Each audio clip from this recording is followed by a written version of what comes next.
The Prodigal Son.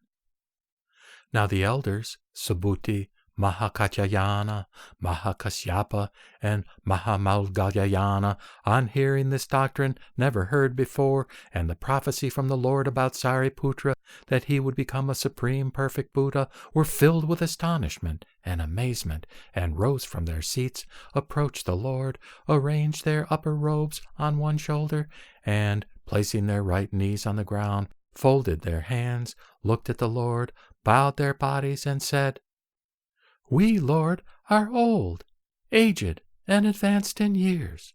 We have grown old as elders in this assembly of monks, and have reached nirvana. So we have been prevented from reaching supreme perfect enlightenment. We are unable and incapable of exerting effort. But now, having heard from the Lord the prophecy of supreme perfect enlightenment, even for disciples, we are amazed and astonished, and have received great gain. Today we have suddenly heard such an utterance of the Tathagata as never before.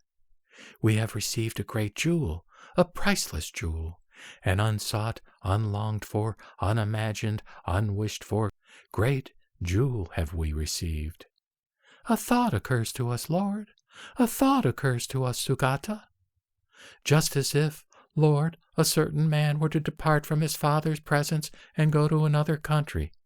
He remains there for many years, 20, 30, 40, or 50 years. The man grows up and is poor.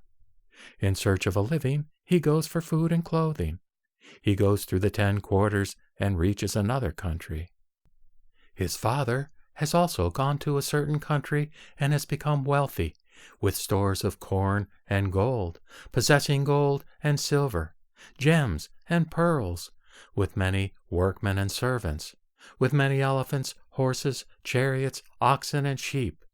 He has a great retinue. He is wealthy in great countries due to business, farming, and trade. Then the poor man in search of food and clothing roams through villages, cities, towns, countries, kingdoms, and capitals, and comes to the city where the rich man, his father, dwells. So his father always thinks of his son, whom he has lost for 50 years. He thinks, "I am old, I have great wealth, and I have no son. May I not die, and all this be lost without being enjoyed?" He thinks again and again of his son. "Alas, I should die in peace if my son could enjoy this wealth." So the poor man, in search of food and clothing, in time reaches the house of his wealthy father. His father is at the door of his house, attended by a great retinue of Brahmins, warriors, and men of the trading and servile castes, seated on a great seat with a footstool adorned with gold and silver, doing business with gold and silver in hundreds of thousands. The poor man, thinking he must be a king or a royal minister, and that there is nothing for him there, goes off to a poor street, where he can get food and clothing with little trouble. But his father sees him and remembers him, and sends swift messengers after him. They lay hold of him, and he is terrified. But though he declares that he has committed no fault, they carry him off. He faints, and the messengers take him to his father, who says, "Do not bring him here. Sprinkle him with cold water, and say no more to him." And why? He knows that the poor man is of low intentions, but of high ability, and that he is his son. So the householder, through his skill and means, tells no one that the poor man is his son. He tells one of his men to go to him and say, "Go wherever you like. You are free." The poor man, amazed, goes to the poor street for food and clothes. The householder, in order to get him back, uses skill in means. He sends 2 weak men to offer to his son twice as much daily if he will come and work in the householder's house. If he asks what he has to do, they are to say, "You are to clean up the sweepings with us too." The 2 men and the poor man then get their wages by sweeping up in the house of the wealthy man, and they live on the premises in a corner on straw. He looks through a window at his own son, cleaning up the sweepings, and is amazed. He comes down from his house, removes his ornaments, goes to him and promises him better work and higher pay.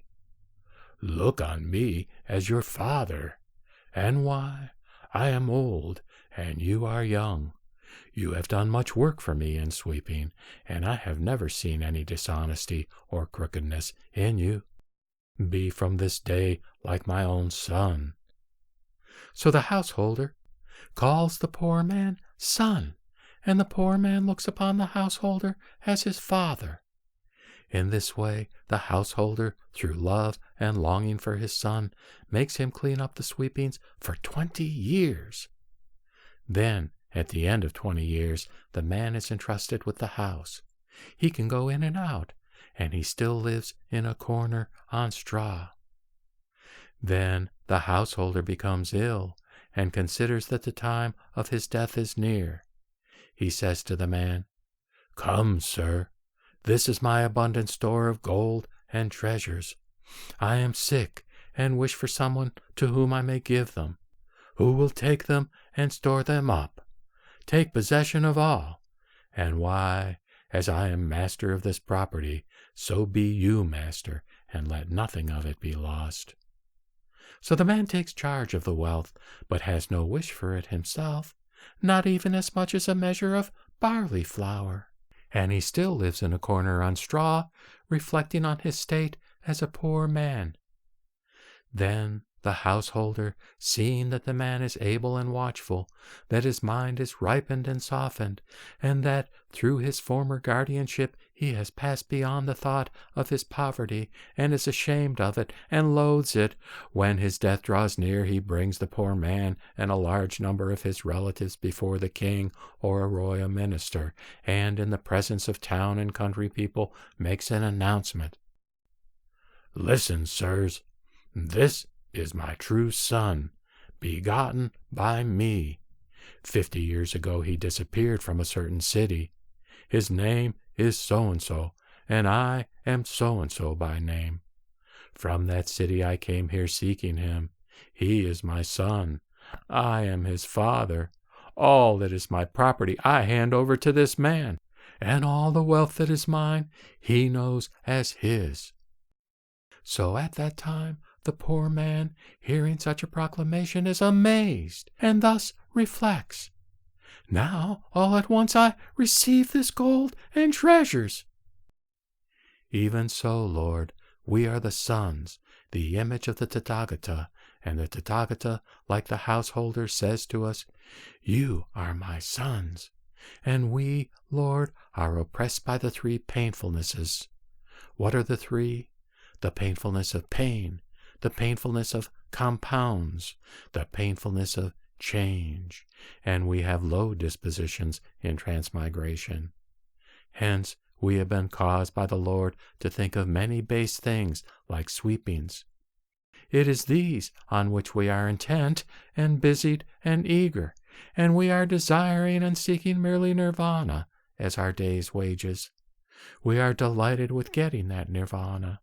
We think we have received much by being intent and busy and eager on those things that we have gotten from the Tathagata.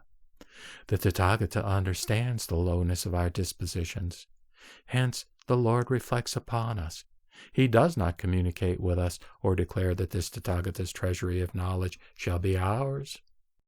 The Lord, through his skill and means, establishes us as heirs to this treasury of Tathagata knowledge. We have no wish for it, Lord, for we understand that this is serviceable to us, namely, to receive nirvana like daily wages. We, Lord, make a noble exposition of the doctrine concerning the Tathagata knowledge and insight of bodhisattvas, great beings. We explain, show, and demonstrate the Tathagata knowledge, though we do not wish for it.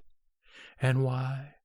The Tathagata, through his skill and means, comprehends our dispositions, and that we neither know nor understand, namely, that which has now been spoken by the Lord, how we have become the sons of the Lord, and the Lord causes us to remember that we are heirs of the Tathagata knowledge. And why? For we have become sons of the Tathagata. We have gained the jewel of omniscience.